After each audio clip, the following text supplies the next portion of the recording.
NXAJ on the Whiskey 8 Alpha Lima repeater. We're just about to begin the monthly meeting of the Canton Amateur Radio Club. All amateurs are welcome to listen or participate. Please stand by. We'll have a check-in momentarily.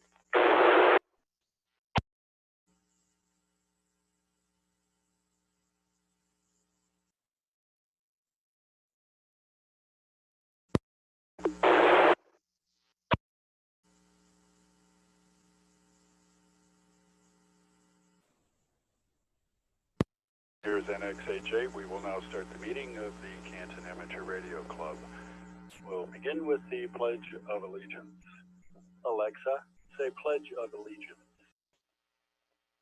I pledge allegiance to the flag of the United States of America and to the republic for which it stands, one nation under God, indivisible, with liberty and justice for all. There you have it. I'd like to welcome everyone tonight for checking in. I see a few faces on Zoom. Now we'll go through a round of introductions. The way we'll do this, just throw out your call sign. We'll get you on the log, and we'll make sure everybody's checked in. There will be another later check-in a few minutes into the meeting. So I see Justin. Why don't you start? Go ahead. Good evening, everyone. Good evening, Justin. ISS.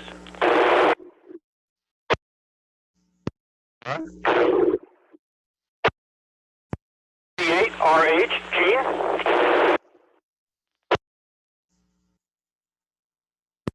Good evening, RHG. Looking for your name here. Go ahead, next.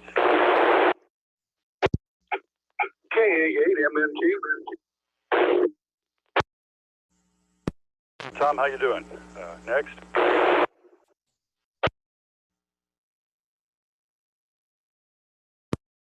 This is K8AGB. Good evening to you. Next. KB8PRK. Guy we haven't heard for a long time. How you doing, Ted? Very good there, Dell.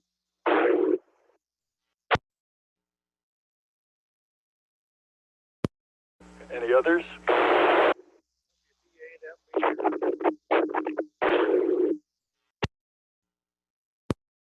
Somebody was down low and then they got stepped on. One more time.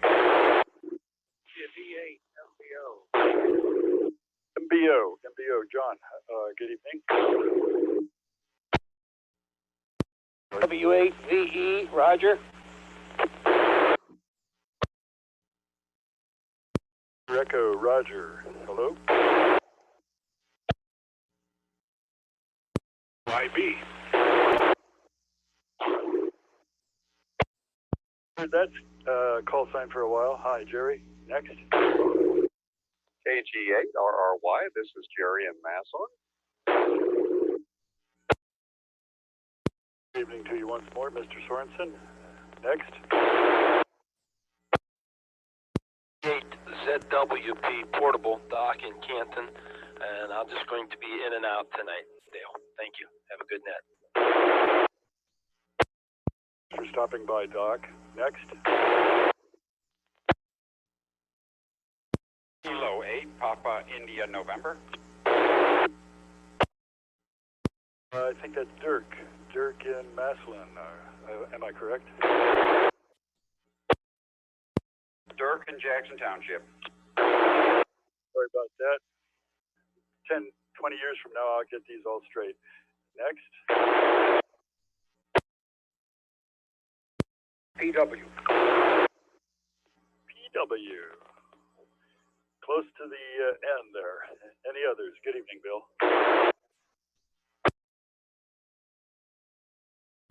VXQ. Perry, how you doing? Pretty good. I don't know if you're doing this in Zoom tonight. I didn't get anything from it.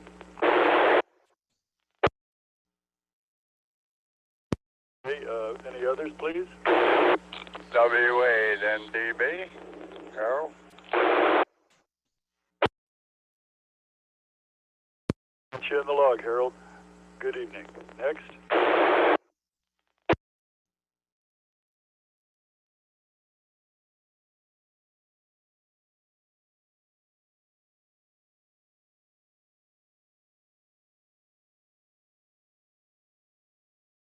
Lima Alpha.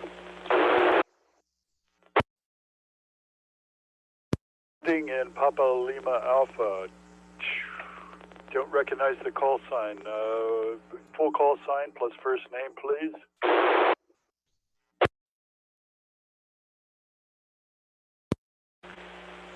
Kilo 9er Alpha Lima Alpha.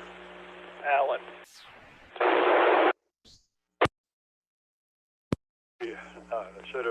My ears aren't working too well tonight. Alan, thanks for checking in. Any others?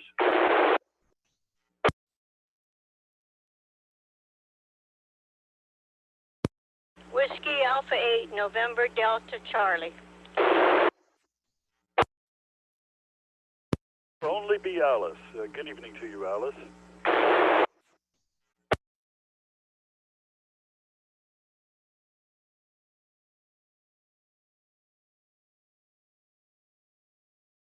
Call for any initial check-ins on the Canton Amateur Radio Club monthly meeting.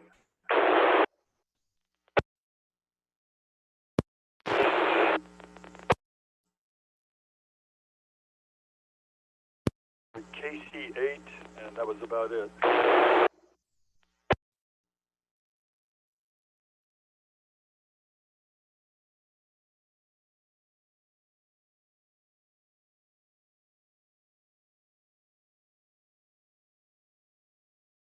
Nothing heard. Go down through the list, make sure I got everybody, and then we'll call for late check-ins up to at the end of the list here. Just do the last three of the call sign. ISS John, Romeo Hotel Golf, question mark, Mike November Tango Tom, Alpha Golf Bravo Dennis, Alpha Romeo Kilo Ted, Mike Bravo Oscar Fred, Victor Echo Roger, Yankee Bravo Jerry, Romeo Yankee Jerry, Zulu Whiskey Papa Doc, Papa India November Dirk, Papa Whiskey Bill, Victor X-Ray Quebec Perry, Non-Directional Beacon Harold, can't help myself, ALA Ellen, NDC Alice. Any other late check-in?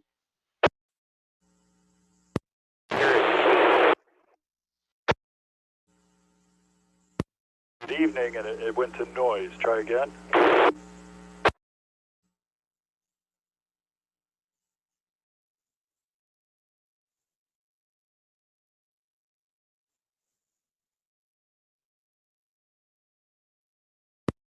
Heard. Please try a different location, different antenna if you can. We'd love to have you check into the net, but sorry, I can't hear you quite well. Okay, that will be our round of introductions. We've all heard who's here. Some of you are watching on Zoom. I see a few faces there. Welcome all the Zoom members, and thanks to Justin for donating the services and the time to get that rolling. As far as guests go, PRK, Ted, you haven't been around for a while. Ted, I don't think you're a member of Canton Club, but you're more than welcome to hang around here. It's the only new call sign I recognize. So thanks for coming back, Ted. At this time, we would look at the treasurer's report and vote on it. I think our practice is until we have a genuine face-to-face meeting, we need somebody to make a motion that we table the report until that time, somebody to second it, and if there are no dissensions, we'll pass it. So,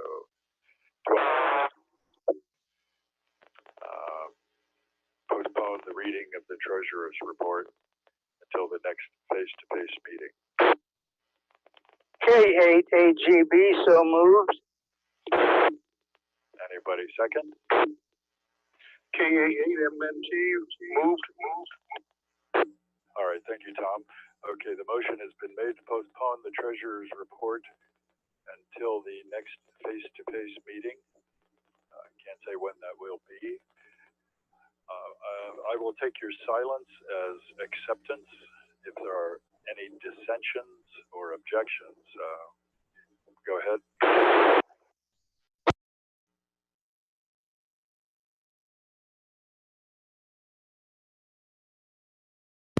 Was passed. Secretary's report. I did not see one go out. Did we have an electronic report sent out? Anybody else get one?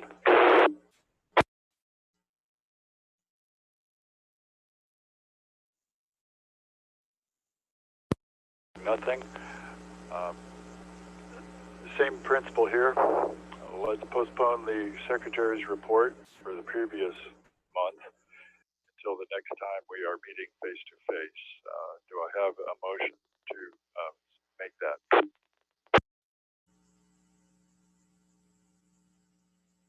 APIN, motion. Okay, thank you, Dirk. Need somebody to second it? W8NDB. Thank you, Harold. Okay, Dirk made the motion, seconded by Harold, that we postpone the reading of the Secretary's report until the next time we are in a face-to-face situation. Again, your silence will be taken as acceptance. Anyone have any objections or dissensions? Go ahead.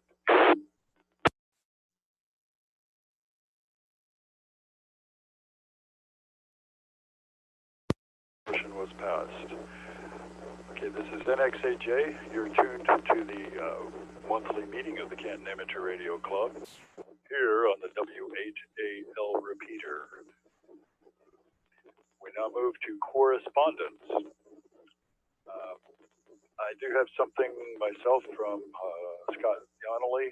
I will hold that until later when we get into the new business discussion. Is there any other correspondence to bring before the club? Casey. Then you have the floor, sir. Well, the last time we checked the P.O. box up there, we got a postcard reference a fundraising opportunity up at the Indian Stadium, but I don't believe that's going to happen this season. So I'll hang on to it until our next in-person meeting. W8JKC. Very much. Probably, I'm guessing it was a refreshment stand or something like that. Looks like the Indians might be starting up pretty soon, along with the rest of Major League Baseball, under some pretty draconian requirements.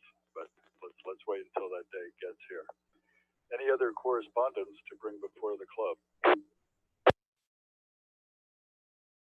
W8VE. Roger, you have the floor, sir. One thing, I'm on the 2 meter and also on the net, but I can't. Justin has to unmute me if I want to get on Zoom. I believe we're sort of just trying. Zoom is going to be for pictures, and if you don't have a 2 meter radio, you can use Zoom to talk in. The problem there is there's a time delay between what you hear on the repeater and what you hear on Zoom, and it gets mighty confusing in a big hurry. Correct me if that's not the right way to say all that, Justin. Got it, Dale. All the participants will stay muted, and I'm broadcasting the repeater audio for anyone that's out of range. WKC.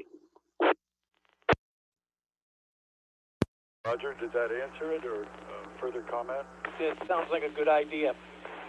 I'm listening to myself, so I hope it's not screwing everybody up. There is no mail. I checked the mailbox yesterday, and there's no no correspondence in our mailbox. Just want to let you and Justin know that, so you didn't come running over to check the mail. Righty, thank you very much, Roger. And I trust you're decontaminating the mail too, right? Come again on that. Some places are letting incoming mail age for a couple of days. Other places are squirting it with a disinfectant, and other places are just ripping right into it. So you do what is you feel is safe for you. Any other correspondence to bring before the club?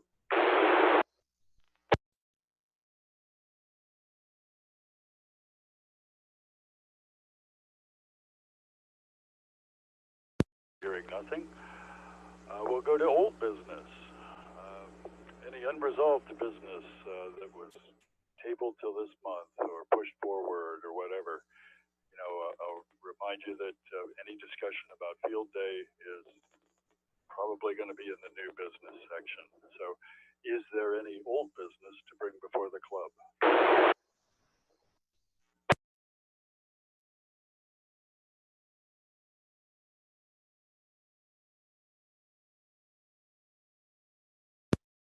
This is, I guess, a question about old business. I believe at the last week that Justin said that we are in QST for the special event station during the Hall of Fame week. We have it.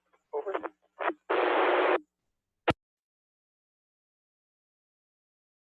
I think that is correct. That is, he reported that we made the notice there. One thing that I have not seen announced is whether there's going to be any Hall of Fame activity, and if so, what the extent of it will be, and whether that should affect what Canton Club does or not. Are you saying we should jump in and start discussing that, Roger? No, I just wondered, well, we talked about getting people to sign up for it. Unfortunately, since the last meeting, we haven't had a sign-up sheet to go around. And basically, I'm not sure that we can still celebrate the Hall of Fame week, even if it's not there. That'd be something that we'd have to discuss in the club. In other words, we'll just celebrating whatever the 100th anniversary or whatever of the Hall of Fame located in Canton, Ohio. I guess that's something we need to discuss down the road a little bit. But yeah, we do need to know if we got enough, what our plan is for operators, etc. Back to you. This is W8AL. Comments noted. It might be prudent to go ahead and plan as if it was any other year, and go ahead with the sign-ups, duties, activities, bands, the whole 9 yards. And if the whole thing gets scrapped, well, we can go ahead and pretend like it didn't. I don't think that's going to upset anybody. If it carries on with some diminished level of activity, we could still go forward. This is NXHA. Do we have any other comments or discussion about the proposed special event station surrounding the Pro Football Hall of Fame enshrinement activities? Over. I was signing up with Wade from, I don't know if he's on your membership or on Maslin. Is that perfectly acceptable to go through Wade, K-A-P-I-N? I'm not familiar with what Wade is doing. I think Wade is looking for parade helpers, help during the parade. The special event station is something on the air to engage hams who are not here in Canton, just to get them interested a little bit in the Hall of Fame and what all's happening in town.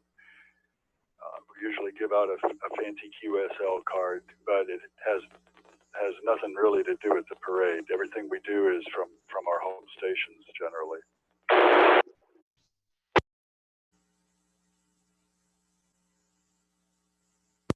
Thank you for clarifying that. So you having a special event? Is there something on the website you can sign up for this, or is it different?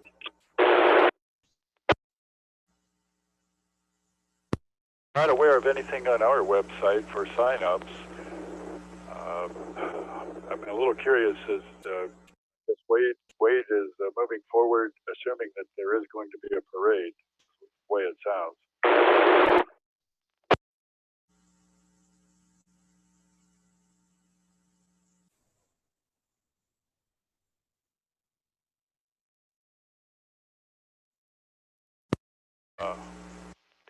Open to any other discussion on that issue.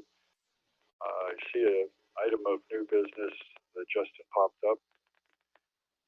I assume everyone else who's looking at the Zoom thing can see on the bottom of the screen. Something about specialized jackets.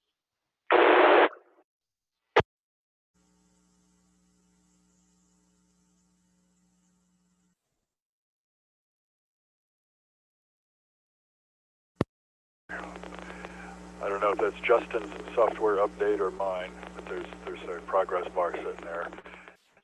So, any other old business to bring before the club? K9, Alpha, Lima, Alpha. Alan, go ahead, sir.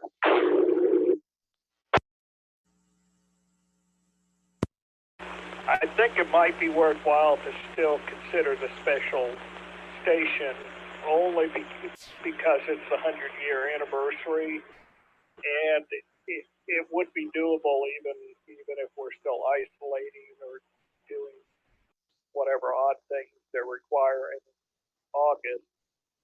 But it would still be a keepsake, even if the other activities didn't go on, at least for ham operators.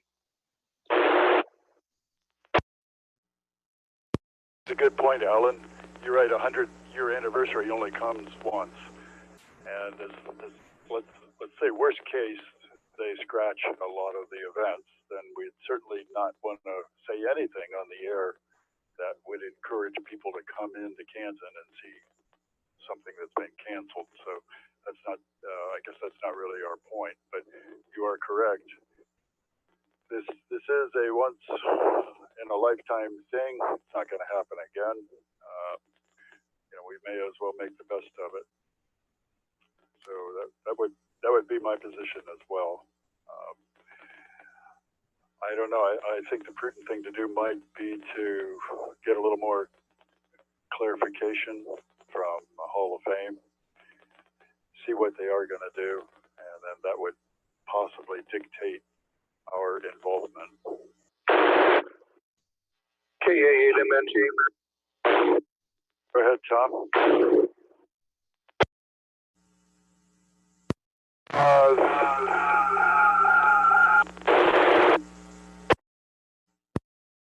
Turn your speaker down on the computer.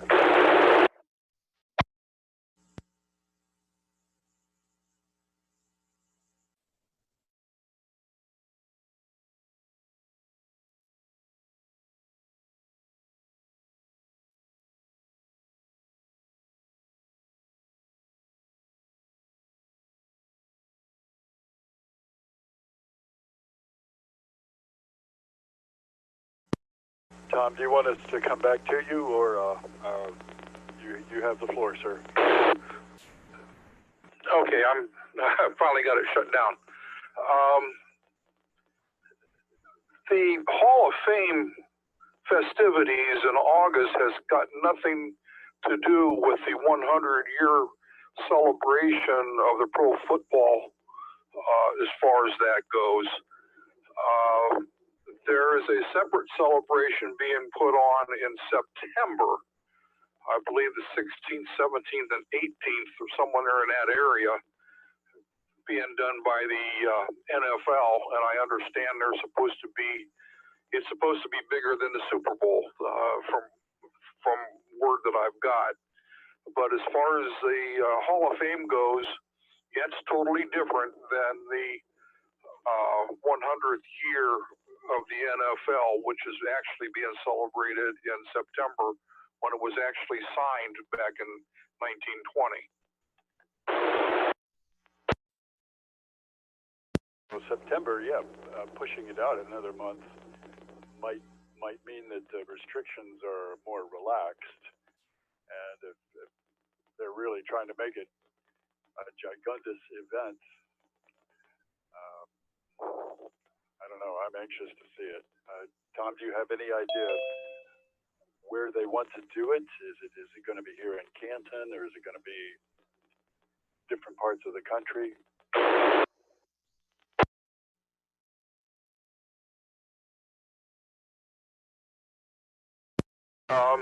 I'm not exactly sure. Like I said, I've basically heard rumor. I haven't heard specifics on a lot of it, but I do know that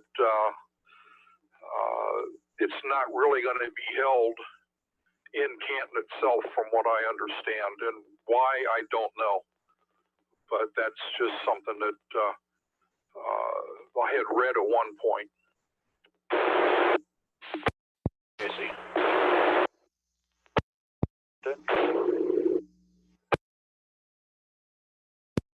Don't know how big of a function it is, but there is supposed to be something held at the Centennial Plaza, which is the old Kresge lot downtown.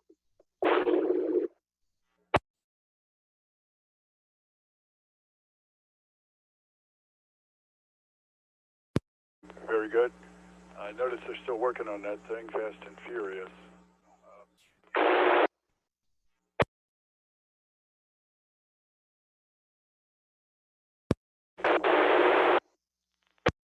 VE.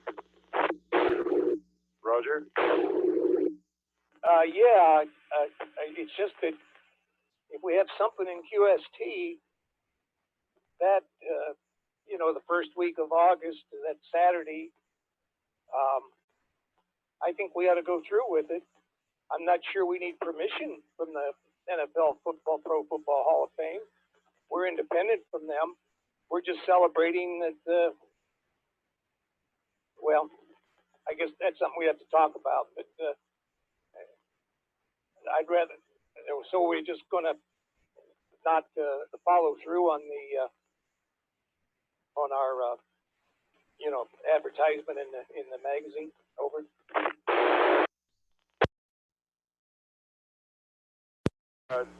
Hate to do that. Okay, well, tell me what is exactly in QST? Is it promoting the Hall of Fame enshrinement activities, or is it promoting the 100th anniversary, since they seem to be separated by a few weeks? Dale, they're both listed. If you look at your screen here on Zoom, W8AL.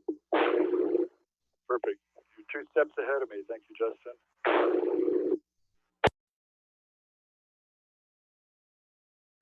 Okie dokie. Well, if we're going to do this, I guess we need a person to pick up the torch and be the project leader for this. Maybe 2 project leaders, since there are 2 different events. Any discussion on that?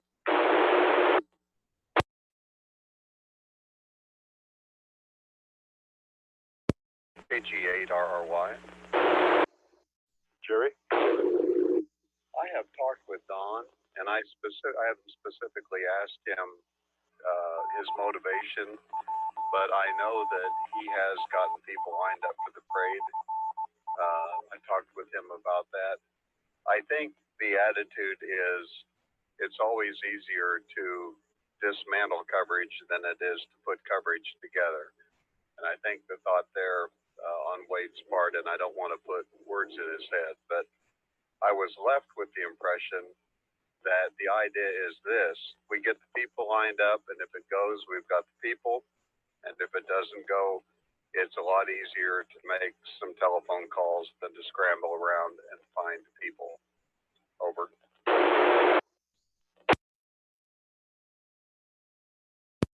those are good words of advice.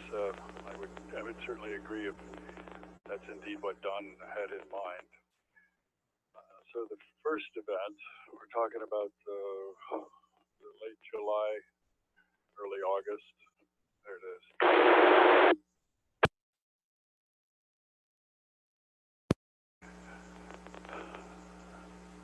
So I think we really can't do anything.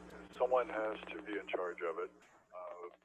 A project leader, a responsible person. I will leave the floor open just for a bit if anyone would like to self-nominate to take over one or both of those events. Be the person responsible for defining what it is we're going to do.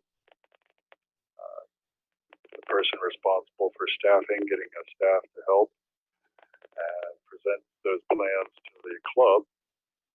The club will accept them or perhaps modify them.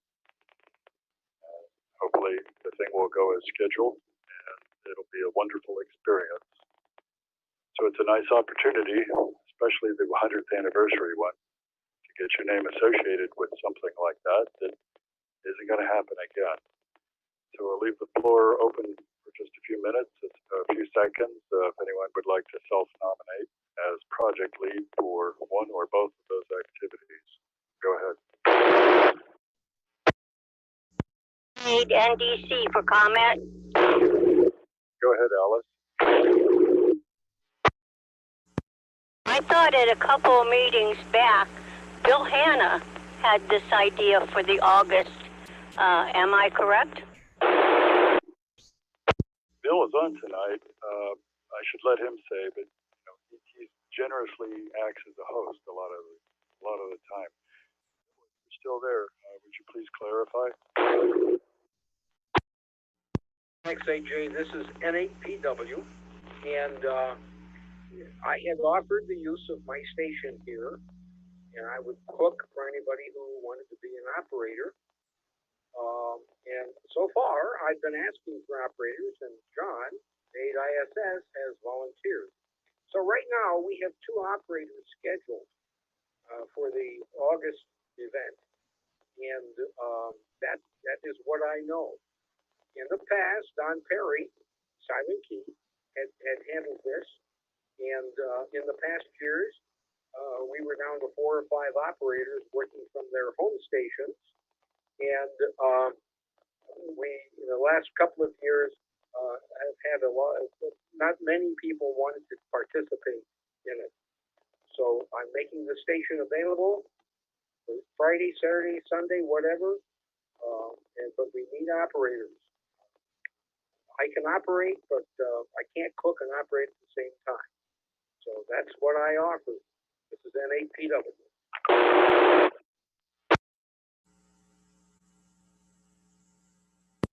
Generosity is always appreciated, Bill.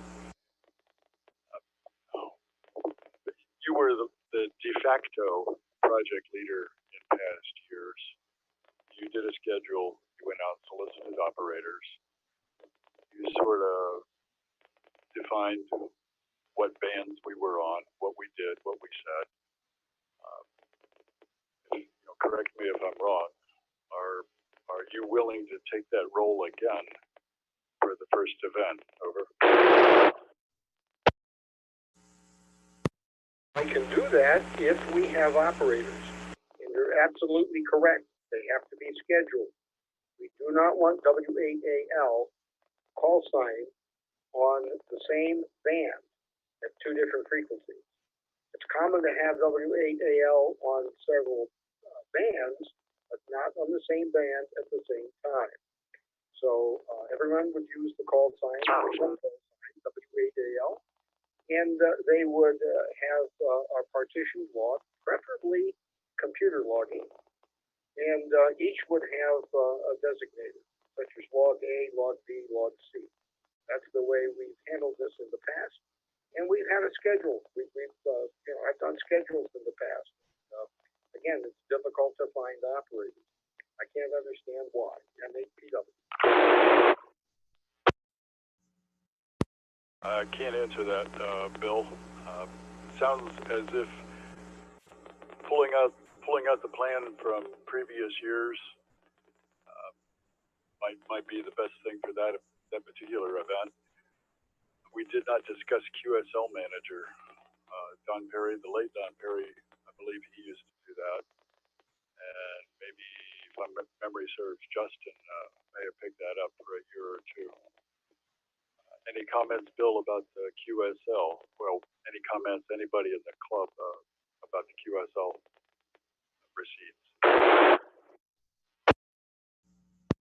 Dale, Roger, W8VE, at one time was doing the QSLing. We used to have a certificate, and that was printed free of charge at Duncan Press, KK8D. And that is a job.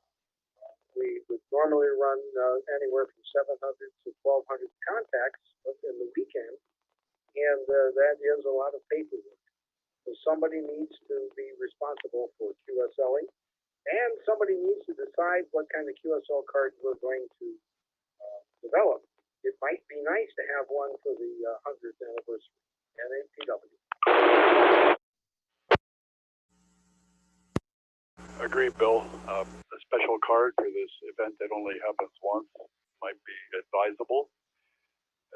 That's a lot of QSL cards and a lot of envelopes to write on. But I believe we asked for an SASC. That eliminates, hopefully, a lot of the writing of addresses. That's if we do the physical QSL, physical certificate. Don't see any reason to change that. So I guess what Bill is, the way I read Bill's comments, he's willing to be the station captain and manage the on-air operations, but the actual responding to QSLs, handling the certificates, stuffing envelopes, I take it that Bill doesn't exactly want that particular job, so throwing it out there for anybody else in the club who thinks that they would like to do that job.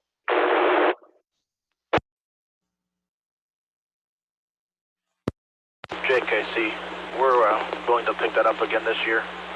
W8JKC. Okay, thanks for stepping up, Justin. Once again, you proved what a good amateur you are, a good resource to the club. Now, the next event is the 100th anniversary event. It's unclear exactly what form that's going to take. And if we're going to do the same thing, basically, that is operate, solicit contacts, send out a certificate, maybe the same cert that's used on the Hall of Fame week, maybe a different one. Any comments on that part of the summer's activities? Over. W8VE. Roger. Yes, I believe we have quite a few certificates left. I think they're in the closet in the club station. And Justin's holding up one up right now. Now that's certificate. It's a little dated, but it's a beautiful certificate. And Scott Duncan Press donated a whole bunch of them to us. Justin, do you remember? We should have quite a few of those left. Over.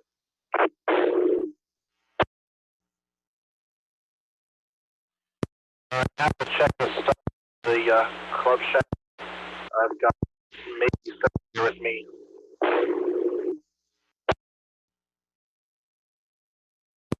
Roger. Oh, the W8VE here again. Bill, you can sign me up for working your station if I don't work it here, okay? So W8VE will take some time on probably Saturday or Friday evening. Over.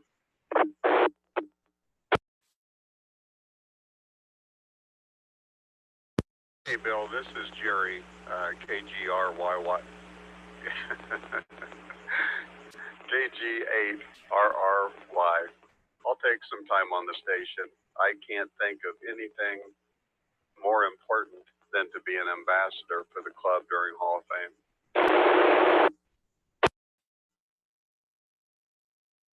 AGE again.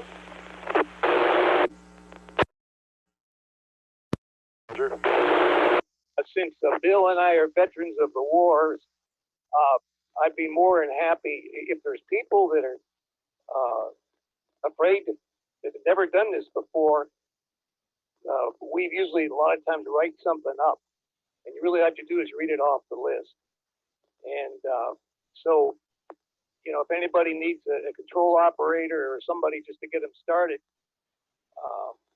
you know, I'd be more than happy to help with that, and I'm sure Bill would too. If you remember, Dale, you and I were at Scott's house one time, and we ran special events from his place, but that's quite a few years ago. Back to you. This is W8AL. Remember, Roger? Yeah, those were fun times indeed. Even though what I know about football would fit my little finger, not much, but it was still fun. Thank you, Jerry. Thank you, Roger, for stepping up and offering to be operators. Now, as far as the search, I'm looking at it now. Justin has got it up there. That's the one for the 100th anniversary. Is the proposal maybe to use the same search for the earlier HOF enshrinement activities?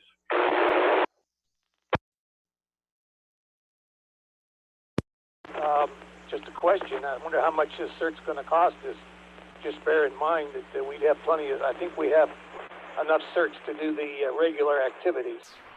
You know, so I guess we're going to have to look to see what kind of printing costs that we have. Over. Well, agreed. We've still got Scott Duncan, perhaps, to lean on. Don't know what his business relationship is with print shop anymore. I will say I've got a close friend who runs another print shop. He owes me a favor, perhaps, and I will step up here and offer to underwrite at least 500 of the certs that I see on the screen now on suitable stock for a certificate.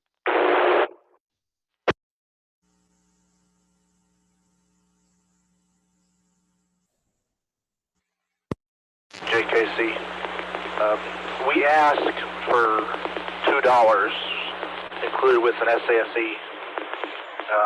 It costs, I think, $1.10 in postage, and I think color copies are going for right around 30 cents each. So I think our $2 should cover our cost. If you wanted to print them as needed, instead of ordering a bulk supply of them in advance. Understood. So I guess it comes down to, is a color copy satisfactory?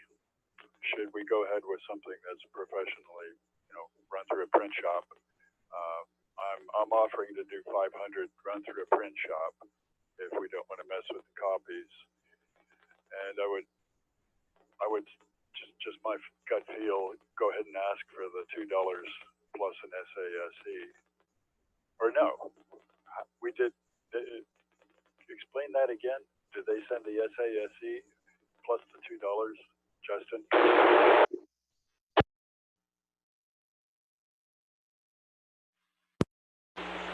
You know, I don't really remember. I think it's just $2 and a QSL card, now that I think about it. But the paper we have now for the existing certificate is just a little heavier weight paper. It's not like a thick card stock or anything. Very well. Well, the beauty of, if they send an envelope, then you don't have to sit there and address the thing. That's what I'm just trying to figure out a way so some poor soul doesn't have to deal with 500, 600, 700 letters to hand address. That could be a chore. The downside on an SASE is people send in little standard personal letter size envelopes, and you take this nice gorgeous certificate, you fold it 4 ways so it fits in the envelope. It's a conundrum. Any debate on that? Go ahead. JKC again. Dale, we got maybe 20 requests last year for certificates for QSLs and everything. Out of those, we got 2 of the small envelopes, and we just used the 9x12 and threw their SASE back in with it so they could reuse it. We just covered the cost for those 2, basically, so we didn't have to fold it. Okay, so you're saying that in years past, ask for the SASE. The majority of them are going to send something that's the correct size to return a nice unfolded certificate. The few that don't do that, we're going to go ahead and eat the cost, give them a good envelope, and, you know, as I said, just eat the cost. So their SASE, did it have a stamp on it, or was it just the envelope? And then, yeah, we're back to the $2 versus a stamp and all that stuff again. Anyone else have any hard information? APW. Bill? Dale, the American Radio Relay League in the fine print, down at the bottom of the special event station page, really is opposed to having this being a fundraising event. So you have a choice of doing a certificate or a regular QSL card. Secondly, you can get those QSL cards printed, you know, relatively inexpensive. And I'm sure I would help, and a number of us would kick some money in to do that. Secondly, keep in mind, if we computer log, you simply print out the label, and it makes it a whole lot easier. I mean, I'm talking about the QSL label, frequency, time, mode, etc. And put that on the QSL card and into their SASE, which is self-addressed stamped envelope, and APW.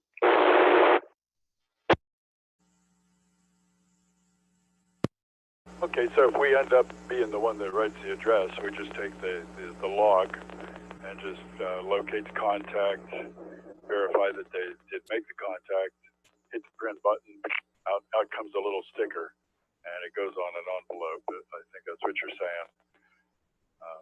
That does take a lot of the effort out of it. And yeah, that I would agree. We're not really trying to make a lot of money here. We're just covering the costs, and if we're lucky, might buy a round of hamburgers or something for the operators.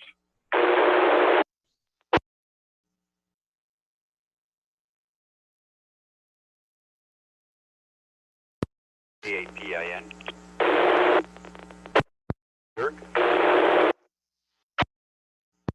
Just a throw out there. If it's the 100-year anniversary, if it was in black and white, it would look old, and that might take the printing cost down.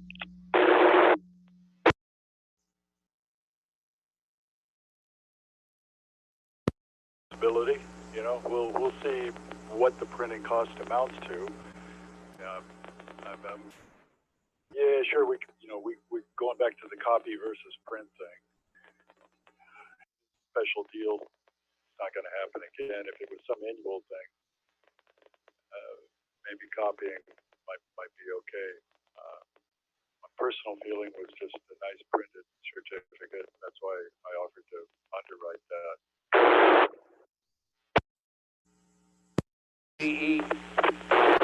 Roger. Excuse me. We do have some old-fashioned certificates. I think they're at the shop, or they're at the website. They're at the EOC, I'm sorry. But I'll tell you what, I don't know if Dirk can see it, but this certificate that's up on the screen, I'm looking at the screen now, it's beautiful. This 100 NFL certificate, you know, it just looks great in color. And since you're generous enough to help foot the bill, I think we ought to, you know, I'd love to have one of these myself on the wall down in the ham shack. This is W8AL over. To work the station.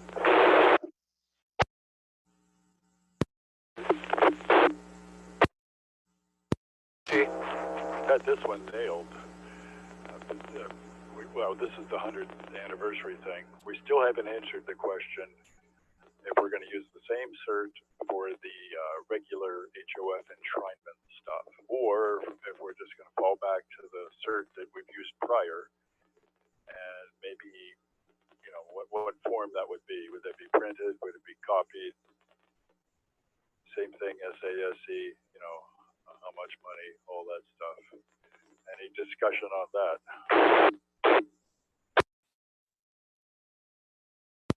T.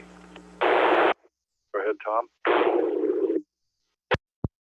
I kind of look at it this way. If we're going to handle both events, the Hall of Fame and the NFL 100th anniversary, I think we should possibly have two different certs for it.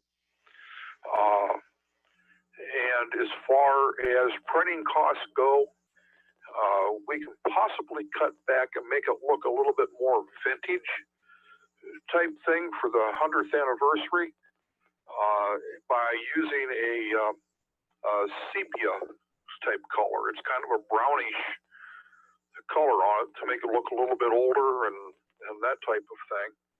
And that would possibly save us some printing costs along those lines there. And on another note, let me grab another nickel here. I've just spent the last few minutes looking at the Canton Chamber of Commerce Hall of Fame Committee's schedule and everything, as well as the Football Hall of Fame schedule for the festival. And nowhere on either site do I see that anything has been canceled because of the virus at all. So I'm thinking they're figuring it's probably further down into the summer, and things should be pretty much cleared up by then. Maybe they're thinking, I don't know. But I haven't seen anything as far as press releases or anything coming from either one saying that they're canceled anything at this point. So who knows what we're going to end up doing. Back to the net. Okay, thank you, Tom. It does seem reasonable just to assume that everything's going to go as it was planned months and months and months ago, and proceed accordingly.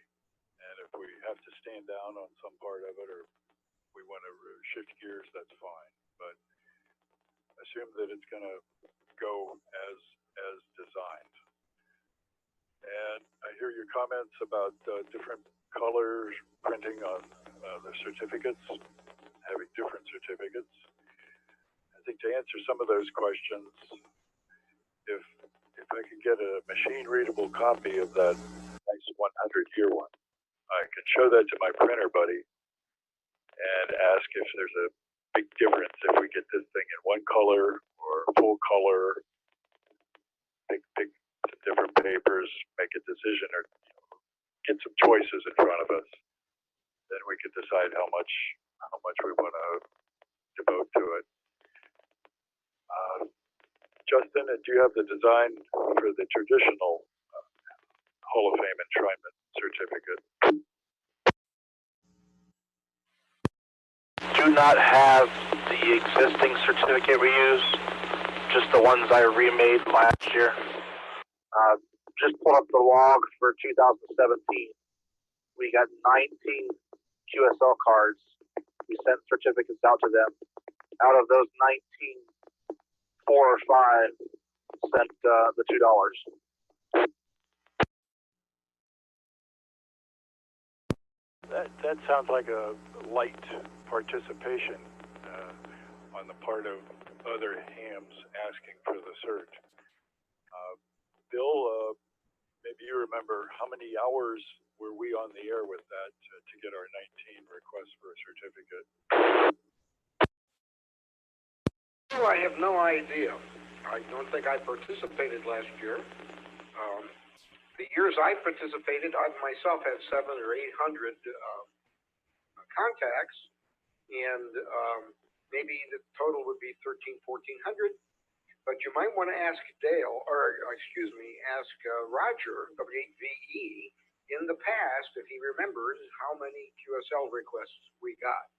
Secondly, my idea about, or my opinion about a certificate, it is usually filed in the round filing cabinet, and QSL cards are either filed away in a box or hung on the wall. N8PW.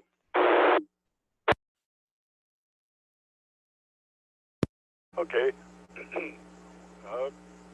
Can't really say what other people are going to do with it once they receive them. Interesting point there, Bill. Thank you. All right. The only action item I see here is get the nice 100-year certificate. Get some estimates on printing costs and everything. Again, my offer to do 500 of them stands. Club can decide which one they want to go with. Bill's going to do the station captain for the HOF enshrinement. I think I heard you say, and we will need another captain, maybe the same captain, for the 100th year festivities. Do I have that right, Bill? I'll agree to do both of them, providing we have at least 10 operators for the 100th anniversary one. And that has always been the problem in the past. This is a lot of fun. You do not have to be a general. You do not have to be an extra. There will be a control operator present at all times. And if you go in with someone else's station, there's a number of good stations around to do that with. It gives people an opportunity to work HF. You get to be. Very well, Bill. Appreciate your offer. So everyone, you heard what Bill said. He needs operators. It's no fun being a station captain when you're the captain and you're everything else. So he needs operators. Sounds like the best way to be an operator is to advise Bill, tell Bill of your intention. Bill, do you have a preferred means of contact?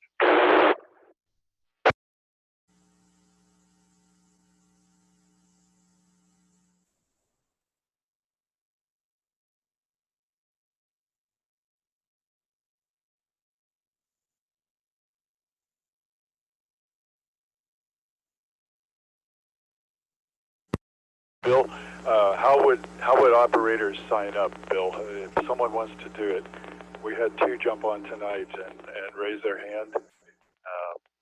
Anyone else is interested, Bill, advise them how to contact you, and we'll move on. Well, Dale, they can speak right up here. I've got a list growing, I hope. And they can contact me by phone. If they're a member of the club, they can look up my phone number on the roster, or drop me an email at n8pw@neo.rr.com. And again, this is N8PW.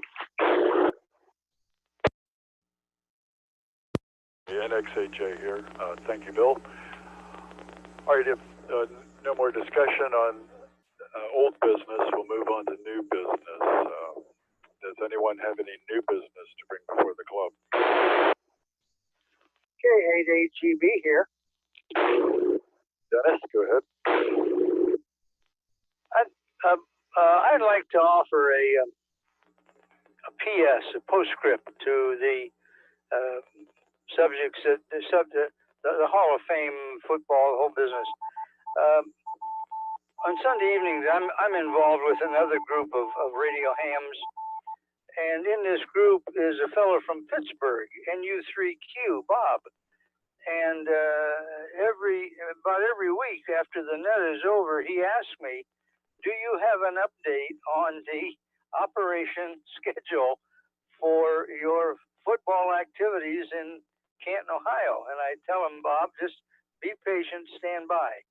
So this is to add to the enthusiasm and let all the listening stations know that there's a lot of people out in radio land who are waiting to talk to W8AL.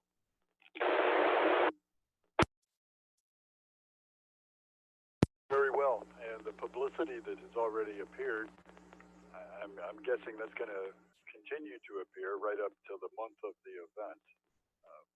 Any idea on that, Justin?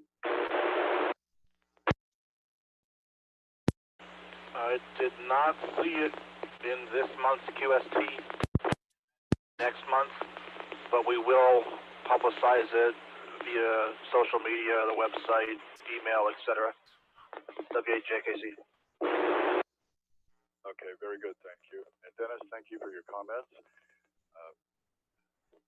People want to get in and do it. That's wonderful. Okay, as far as new business, any new business to bring before the club?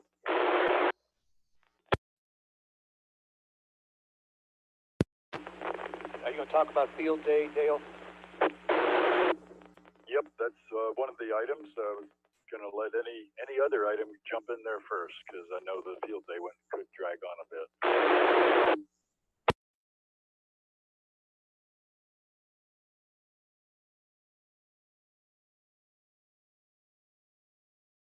Hearing nothing. New business is field day. Recently, the governor has relaxed some of the restrictions in Ohio.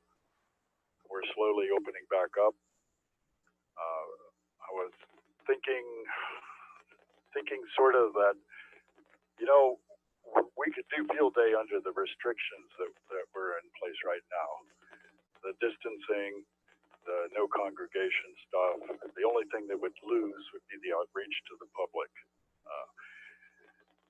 As far as distancing goes, I thought for a moment that if we distanced a mile or 2 or 3 miles apart, that is, everybody worked from their home QTH under emergency power, under a temporary antenna,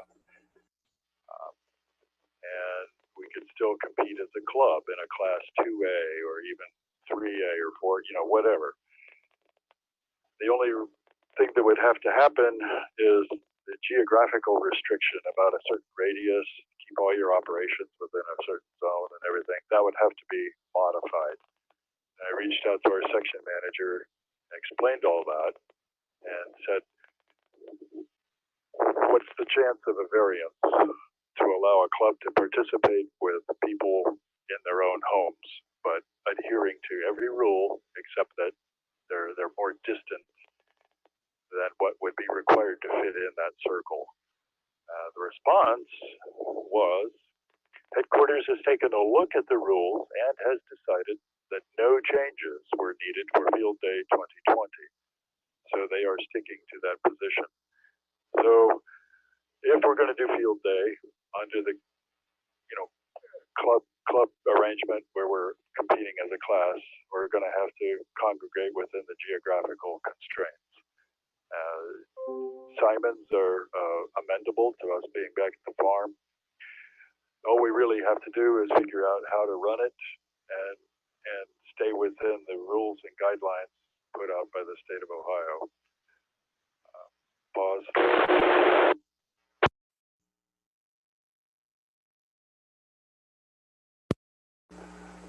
Okay, so just looking at the rules as they exist this week. This is not in June, this is this week. Face coverings, daily health assessments, good hygiene, clean and sanitized workplaces, limit capacity to meet social distancing guidelines. I think all those are doable, and with just a very slight changes, we could run Field Day at the Dearman Farm just like always. Any other comments?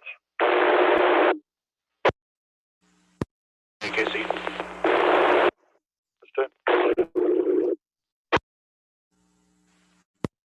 Dale, just yesterday, the governor revoked the state of Ohio order.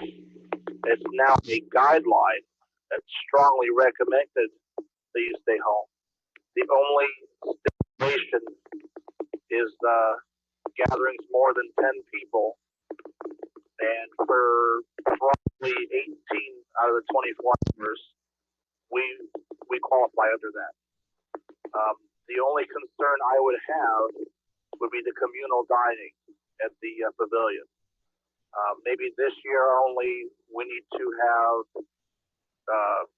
make a trip to a fast food joint and fend for yourself instead of having the potluck style we have in the past.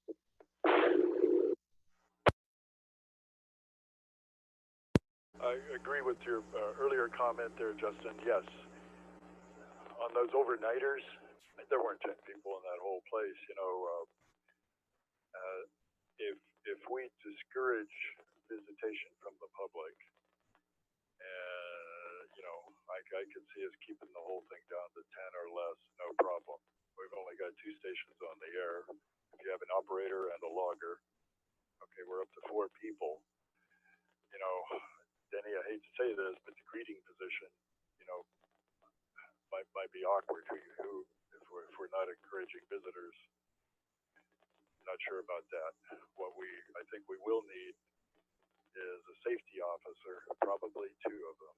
The customary safety officer who's looking for generator problems, making sure fire extinguishers are placed, looking for cords.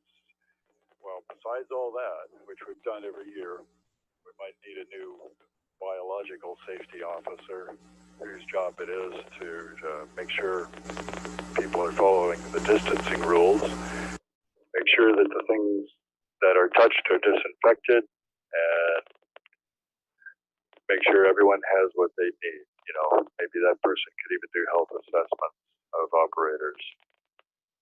But again, these are all things as they are in effect today. These are not what the rules will be in June. I certainly don't know that. I'm not sure many other people do either. Any other comments?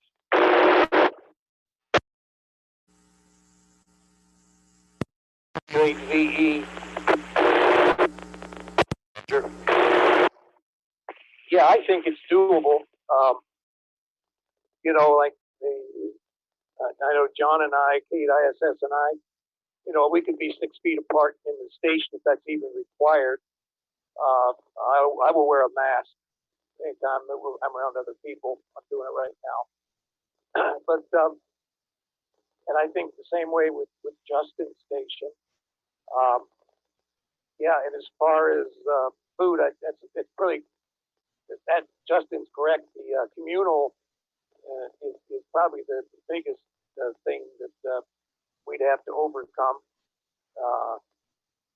In the past, of course, we could send somebody out to, you know, deliver to each of the stations, but I think it's doable at the Simon Farm, and I think that'd be the way to go. Back to you. Okay, agreed. The communal Saturday night supper and the Sunday morning breakfast were always pretty fun. I don't know, do the rules, well, again, we're hypothetically, we don't know what's going to be out there in June. If the rules say 10 people with distancing, well, fine, you know, you get 10 at the most and space them out. You could all have a communal meal. Might have to do 2 shifts if we have more than 10 people on site. So I guess we don't really need to vote or anything here. I'm just going to throw it on the table that we just proceed with field day at the Dearman Farm as Class 2A. As always, the only changes would be we're going to follow all the rules and suggestions and guidelines that are in effect for our own safety as established by Ohio Department of Health. Any comments? And XAJ.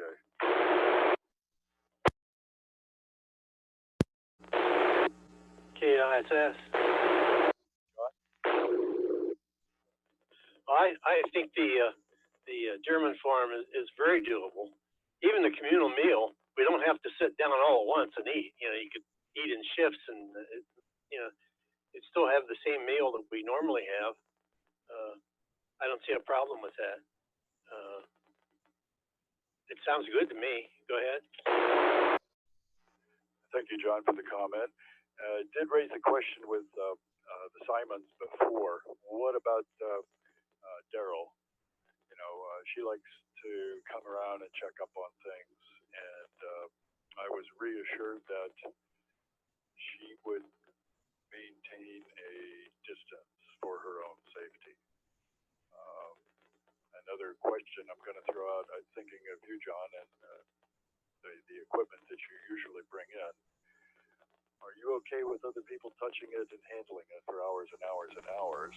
You know, which just the disinfectant that we apply, that the biological safety officer would apply, is that going to satisfy you?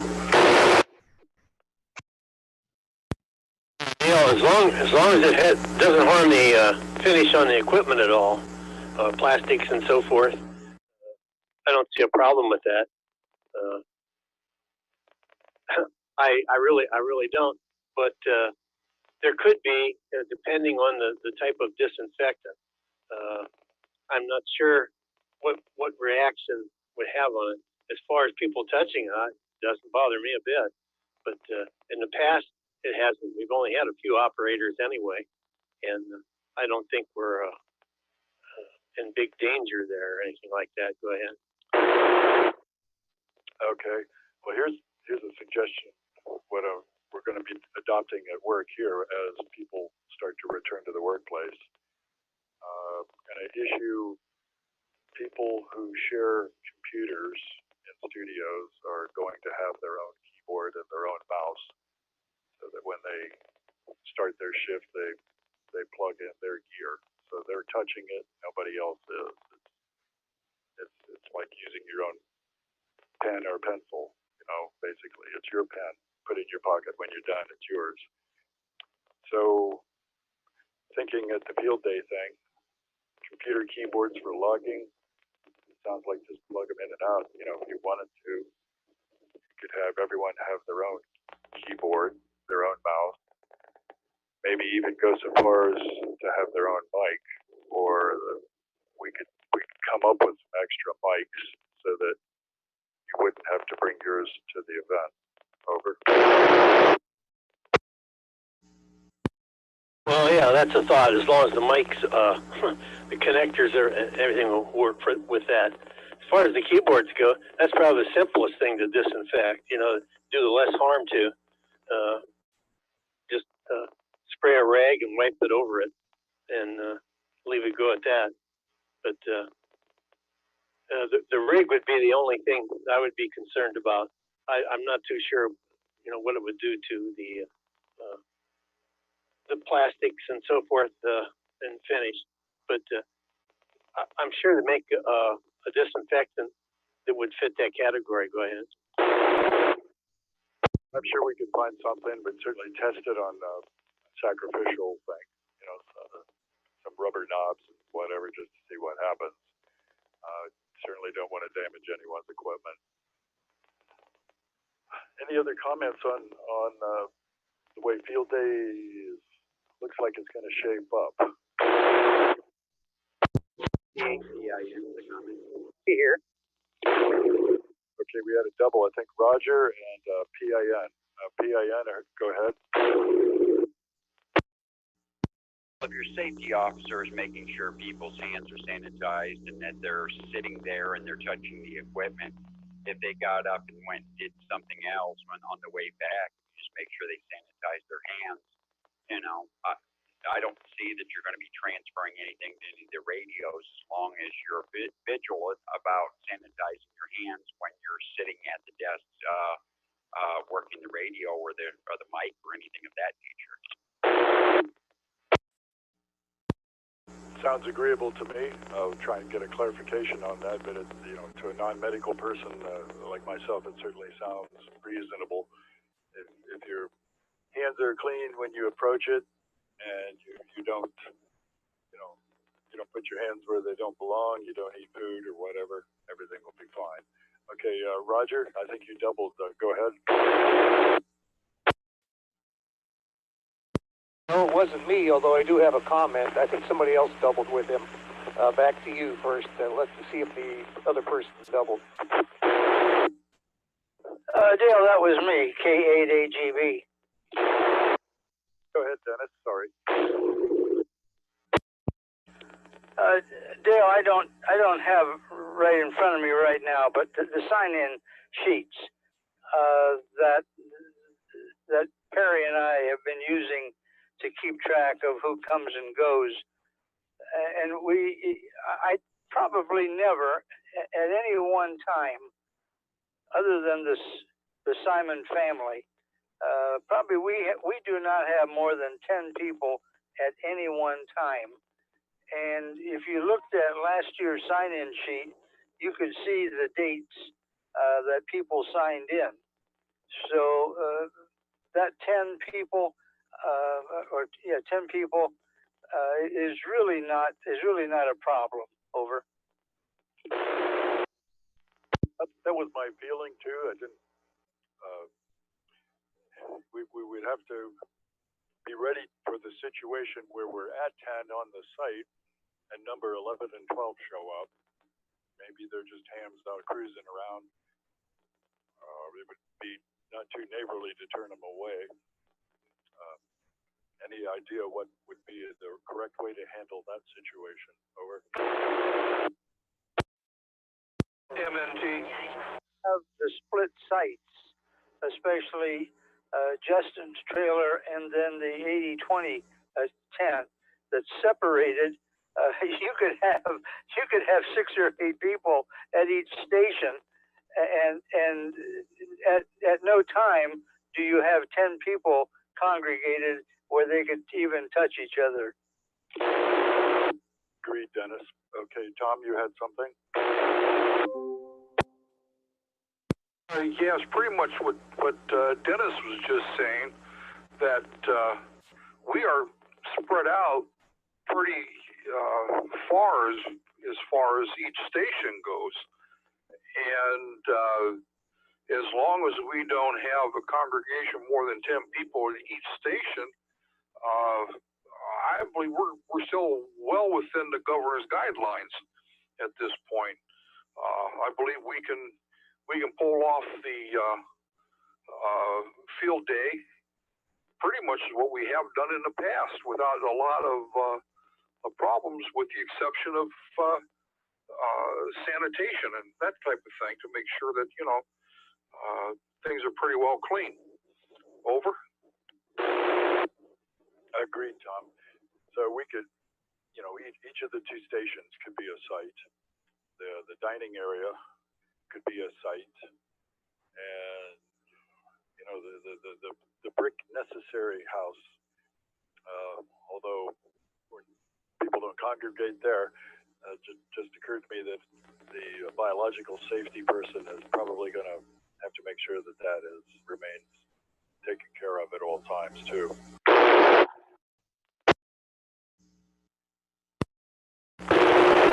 Gary? HQ. I was going to say for like the radios, I've cleaned some radios with the plastic knobs and plastic cases, stuff like that. And if you use any kind of alcohol-based kind of thing, it'll, you know, start melting the plastic. And I was going to say one thing, a way of getting around that is, like Roger was saying, if you wear his mask, wearing the mask, there would take care of the mics. And if you wear gloves, if we could obtain some medical gloves there, people when they go to shut down at the radios, have those on, that would take care of as long as they, you know, have them on, and that would take care of a lot of the sanitation, as long as the mask, that would take care of any sneezing or whatever. It should be filtered out by the mask. It wouldn't get on the radios. Good point. A very good point. So if we insisted on gloves, there's no reason rather, to sanitize things that people touch. Agree that the mask should make the microphone exposure problem go away. Mask and gloves fix a lot of things. All right. So it sounds like field day is on from the Dearman farm. I assume we want to run Class 2 Alpha, unless anyone wants to propose a different mode of entry. All we need to do is get somebody to be a biological safety officer, and that's going to be a tough job because you're going to be riding herd on everybody, making sure that everybody is safe. Some of the roles will be different. The greeter, the public table, let's wait and see what happens in June, but from the way it looks now, that may not be feasible. Any other comment? KAPIN. Dirk, go ahead.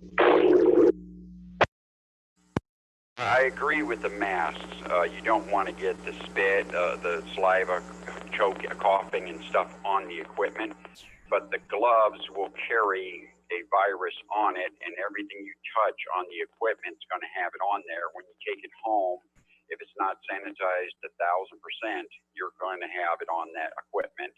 If we make sure the hands are sanitized when you sit down, then you know everything's dead on your hands, and then you won't contaminate the equipment. That's just my thought. Interesting possibility. Not a medical person, but I'll tell you what, I will find out. I'll ask someone who's qualified to give that answer as to what's better, frequent sanitizing of the bare hands or wearing of gloves. And if you do wear gloves, how often do they need to be changed before they're no longer adequate? Good point, Dirk. Thanks for bringing that up. I will find out an answer. KISS. Scott? It's going to be kind of warm. In the past, it's always been fairly warm during the day at field day, and I can't see wearing gloves all that time. It would be very uncomfortable, and to me, it'd be hard to type. I'd rather be able to sanitize my hands every time I leave the tent or back, whatever, just to make sure. It sounds a lot more convenient to me. Go ahead. Very well, John.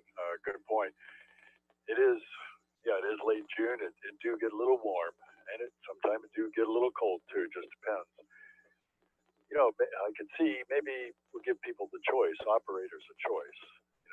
When they come in, say, look, either you got to wear gloves and you got to follow these rules so the gloves stay clean, or you got to sanitize your hands and you have to follow this set of rules to make sure your hands stay clean. Leave it up to the person operating. Perhaps just throwing random thoughts out there. Same with the keyboard. You can, use your grubby hands on the keyboard if it's your own keyboard, but if it's somebody else's keyboard, well, back to gloves or hand sanitizers. So it's clear we have a little bit of work to do. I appreciate any thoughts people have. You can feed those into me, email. People know how to get a hold of me. And I will follow up with get some qualified answers as to what's acceptable and what's safe. Any other comments? Dale, this is MNT. I have to agree with John there as far as gloves go, because once you contaminate the glove, in other words, if I go into say Justin's trailer and I pick up the mic and I'm wearing gloves right then and there, that glove is contaminated. So before I go to the next station or go to do anything else, I have to change gloves. And that's a continuous process that you have to go through. You just can't go from one station to another with the same pair of gloves on and say, you're safe. You might be, but you might be contaminating everything that you touch with that glove. So the best process, I believe, would be hand sanitation, one before you start operating, and two right after you're done operating, so that you're not carrying a cross contamination anywhere. So with that, that's my opinion, and 2 cents worth anyhow. This is back to the net. Good comments, Tom. Yeah, just thinking back, when I know we've all been in hospital visiting rooms, seeing a sick person, and a nurse or a doctor's come into the room, and the first thing they do is they hit the sanitizer, rub it all over their hands, or they put on a pair of gloves. And after they're done examining the patient, that pair of gloves goes in the trash.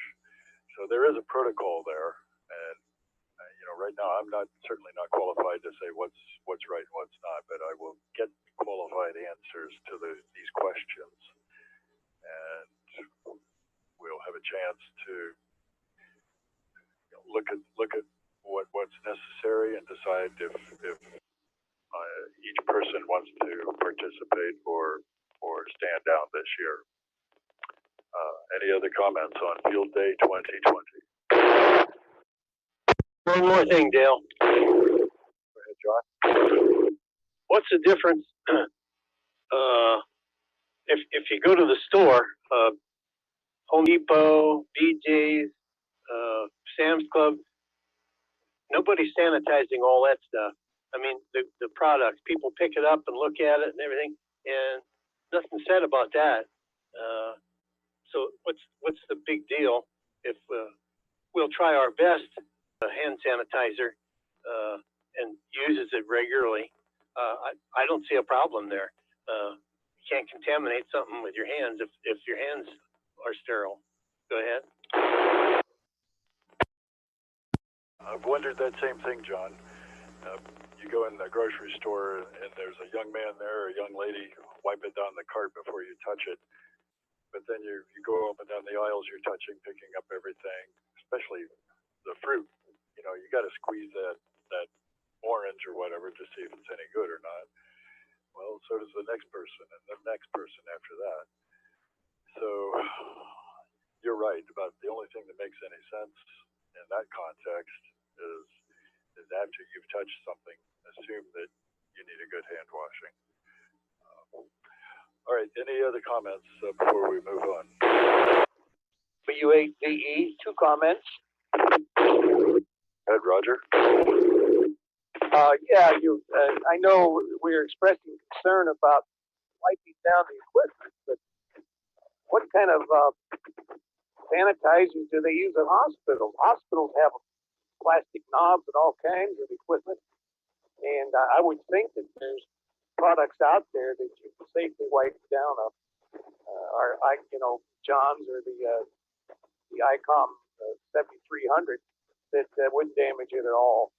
That's comment number 1. Break. Comment number 2. Last year we experienced a lot of problems. Justin experienced problems because he could not. We were just overpowering his station, and it had to be very frustrating for him. I know everything's just throwing us off, but it'd be nice to have a bandpass filters. I'm not an expert on this stuff, but if we would need the bandpass filters at John's station, or if Justin would have bandpass filters at his station, or both stations. But I know that was a frustration with the radio, with John's or with the club radio. Back to you, Dale. Thanks for bringing that back up again. Yeah, I forgot about that, Roger, but you're right. Now, was that interference, was that only when the 2 stations were in the same band, or was it from one band to another overload? I don't know. John or Justin, you have any comments on that?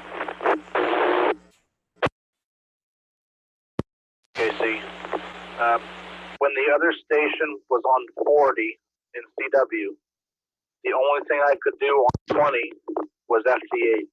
There was too much intermod or whatever you want to call it. W8JKC.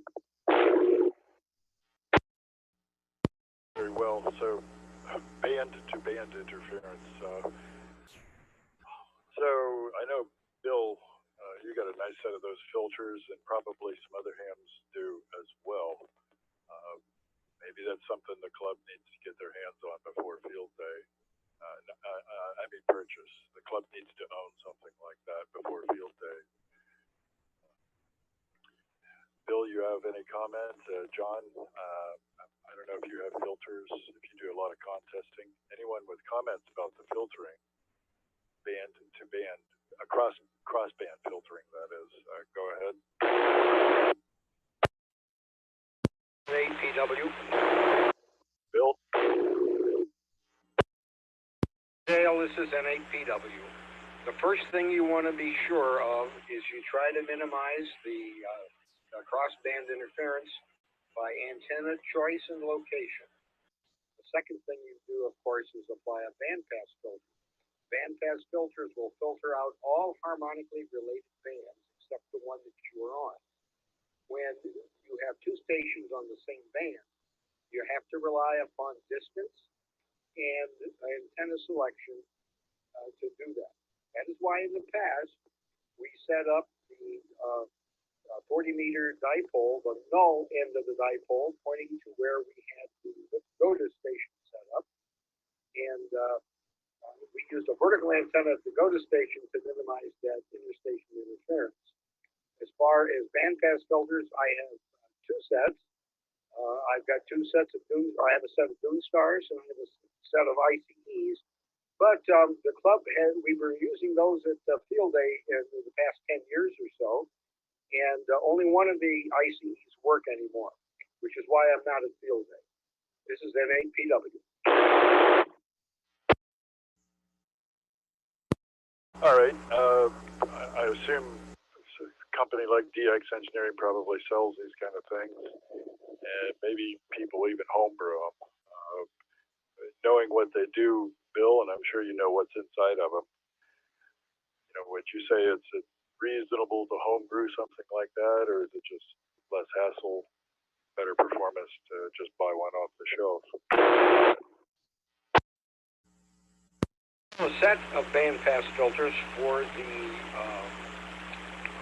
standard ham bands, not the work bands, will run you about $450, $500 a set, and you need a couple of them, one for each station if you want to use that. You can homebrew them, and there's in a row at Dayton, and they still don't have them in the marketplace. WX0B, Jay Terleski, has those for sale on his website. So if you Google WX0B, you will see his selection of them. Most of them anymore today are automated, so they read the particular band that you're transmitting on and choose the filter appropriately so that they can't be screwed up. N8PW. Thank you, Bill. Tell me this. We use antenna tuners or antenna matchers on most of the stations. So what little filtering you might get out of an antenna matcher apparently is not adequate to prevent desensing. Is that correct? Correct. The main reason or the main purpose for using bandpass filters is to protect the front end of the radio receiving the intermod or hash or harmonic signal from another operation. It's very easy to contain that. I operate, 1,500 watts off my tower in the back and 600 watts off the step IR in the front yard simultaneously. And what happens is I want to make sure the front end of my radios are protected, scouts that ground the receive radio when I'm transmitting. And that's standard in an SO2R operation. This is N8PW. PRK. Ted, go ahead. Yeah, I'm just looking here. I got the new DX catalog in the mail the other day, and they do have a series of transmit bandpass filters, and they've got every band covered, and they got the models that go by how much wattage they can handle, and that changes the price, obviously. But the 200 watt model, talking about sanitizing the equipment and stuff like that. My experience, just plain old isopropyl alcohol, the 70% grade. I've used it for sanitizing purposes. I got those little pump spray bottles you find at the drugstores in the traveler section where they have the small travel size stuff, you know, the stuff that would like hold your toothbrush and stuff like that, small sample items, but they got these little pump spray bottles, fill it up with the 70% isopropyl alcohol equipment, and it'll evaporate, and it shouldn't harm the plastics or anything on it because I've got high-end optical cleaner here, and its key ingredient is isopropyl alcohol, and it's safe for plastic use. Very well. Info, Ted. Just regular old consumer grade isopropyl on a misty spray bottle right on the equipment. You know, obviously, you know, don't drench it. I'll try and find out some hard information on how effective that is. I'm sure it's effective, but I don't want to take any chances when the health of other club members is at stake. All right, I've got a little message from Justin that in just a few minutes, Justin has to shut down the Zoom and the Facebook audio. So with that, I think we should just blow through the rest of the agenda. Then we'll leave the repeater open to anyone that just wants to rag chew and have a good social time here. We've got a little work to do on field day. The filtering is one thing. Tell you what, interested parties, let's just get a little email thing going and keep each other advised about what might work. What Ted mentioned was intriguing. Sounded like $129. It was multi-band. It was a transmit. Communicate to me the particulars. Well, DX Engineering's catalog. I'll try and see what the rejection is and all that stuff. Okay, repeater status, it's working. Here we are, we're using it, and it hasn't burned up, shut down, timed out, or anything yet. Youth notice. Buckeye Council has said that we'll be doing summer camp this year. They're not really sure which merit badges are going to be offered. Maybe radio, maybe not. They're not really sure. That may affect what we do out there this summer. The 100th anniversary of Camp Tuscazor, the big radio merit badge gala event, is still on. We're proceeding as if that's going to fly. I'll pause. Anyone have any other comments about repeater status, youth outreach? Go ahead.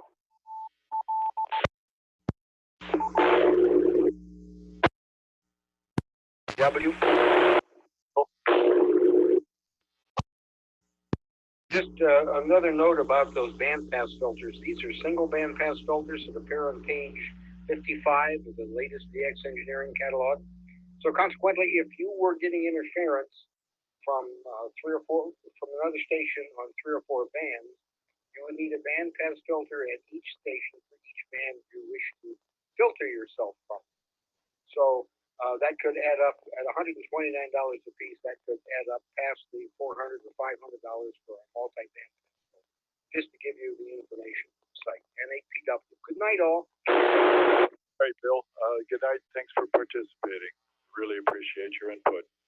Okay, any other comments about anything anyone would like to say? We'll let Justin do what he has to do, and then we'll move on to just drag through time. The floor is open for any comments. On this Cade ISS, I have one question, Dale. In these bandpass filters, do they just consist, what's in them? They just consist of an inductance capacitance type filter, or is there some component in there? Go ahead. If they're taking power, I'm going to guess that they're just passive LC things, more than 2 poles. You know, probably multi-stage. An auto tuner, maybe a little bit, got some more coils and such than an auto tuner. Okay, I just wondered because one of the things I got from my father's estate was a box that has filters in it for each band, and I don't know whether he used it for just like a low pass filter on each band that were specialized for the band, or he used it for a band pass filter. I'm not sure. It has capacitors and chokes in it, and I was just curious. I never really took a serious look at it before. Hold on. I took a serious look at it before. I've taken it apart again and make a schematic of it and see what it is, whether it's one or the other. There, go ahead. All right, thank you, John. And you know, if there's a question, I got a signal generator and an analyzer here. We could make a passband curve and see how many dB of attenuation and all that good stuff. So explore those. Those might fit the bill for some of the stations. Comments before Justin has to shut down the electronic feeds. Over.